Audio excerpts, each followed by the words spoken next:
I was reading in the Nicaea Council, one of the great issues come up at Nicaea, Rome, 300 years after the death of Christ. And the great Nicaea Council, one of the great church that stood for what was right. They wanted the Bible. And the Roman converts of the first church of Rome had injected dogmas. मैं निसिया के परिषद को पढ़ रहा था यीशु के मरने के 300 साल बाद, जब बड़े मामले निसिया रोम में आ गए, उस बड़े निसिया के परिषद में, और वो महान कलीसिया जो सही बात के लिए खड़ी थी, जो बाइबल को चाहते थे, और रोमी जो पहली कलीसिया है, उन सिद्धांतों को उसमें डालकर चर्च ऑफ रोम में परिवर्तन हो गए. To say, for instance, like we have Christmas. Christmas, Christ is no more born on the 25th day of December than I was. Why, the hills of Judea are snowy, and it contrasts all other Bible prophecies. He was born in the spring like all lambs are born. उदाहरण के लिए कहता हूँ, जैसे हमारे पास Christmas है. Christmas मसीह कभी भी दिसंबर की 25 तारीख को नहीं जन्मा था, क्योंकि यहूदिया की घाटियां बर्फीली थी, और वो बाइबल के दूसरे भविष्यवाणियों के विपरीत है. यह वसंत ऋतु में जन्मा था, जैसे सारे मेमने जन्म लेते हैं. Why was he born in a barn instead of a house? He was the lamb. Why wasn't he not just run up to the altar, to this altar where he was nailed to the cross? He was led to the cross. You lead the sheep to the slaughter. He was a lamb. Then he was born when lambs is born. वह क्यों एक घर की बजाय एक खलियान में जन्मा था? वह एक मेमना था.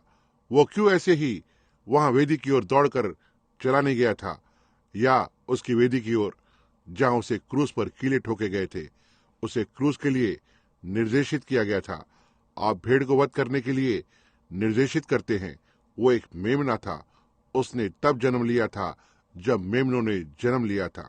But you see, to do that, they had the sun god's birthday, which on the solar system, the sun in the 5 days from December the 20th until December the 25th, there's hardly a moving at all of the sun. It varies a little each day, just longer and longer and longer till it hits its longest day in July. And then in December, its shortest day. लेकिन आप देखना, इसे करने के लिए उनके पास सूर्य देवता का जन्मदिन था, जो सौर मंडल में है.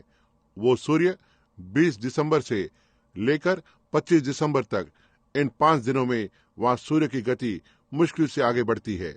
यह हर एक दिन थोड़ा परिवर्तन होता जाता है, लंबा और लंबा और लंबा दिन, जब तक ये जुलाई में सबसे लंबे दिन तक नहीं पहुंच जाता है, और फिर दिसंबर में ये सबसे छोटा दिन होता है.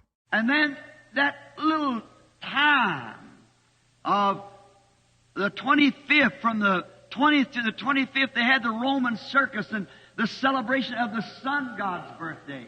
और फिर उस 25 के थोड़े समय काल पर 20 से 25 तक उनके पास रोमन चक्र था और सूर्य देवता के जन्मदिन का उत्सव था. So then Jupiter, which is a Roman god, and then they injected it, and saying then we will take the Son of God and the Son God's birthday, put that together to be one great celebration. That's contrary.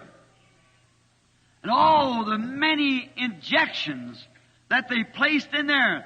इसलिए वो Jupiter, जो एक Roman देवता था, और फिर उन्होंने इसे इसमें डाल दिया, यह कहते हुए हम परमेश्वर के पुत्र और सूर्य के जन्मदिन को एक साथ ले लेंगे, जो एक बड़ा उत्सव होगा.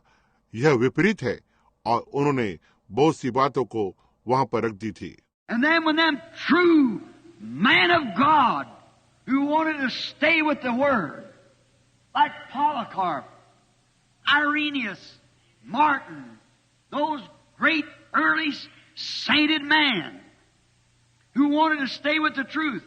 And when they brought through the Nicaea Council, some of those people had been so rejected until prophets came in out of the wilderness with nothing around it but a piece of sheepskin to sit in that council. But they know the word of the Lord.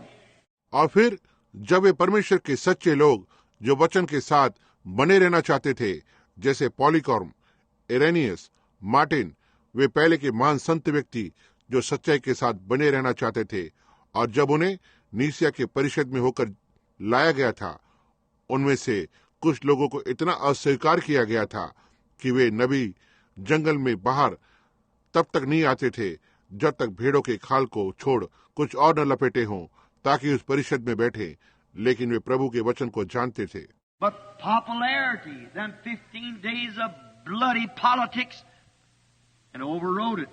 Then we had 1,000 years of dark age. But God promised that trumpet would sound again. Always the people listens to the true voice of the Word. Always examine what you do by the Word. लेकिन लोकप्रियता, उनकी 15 दिन की खूनी राजनीति, और वे इससे आगे निकल गए। फिर हमारे पास 1000 वर्ष का अंधकार युग था, लेकिन परमेश्वर ने प्रतिज्ञा की है कि तुरही फिर से फूकी जाएगी। लोग हमेशा ही परमेश्वर के सच्चे वचन की आवाज को सुनते हैं, हमेशा ही जांचते हैं। आप जो करते हैं वचन के द्वारा करते हैं।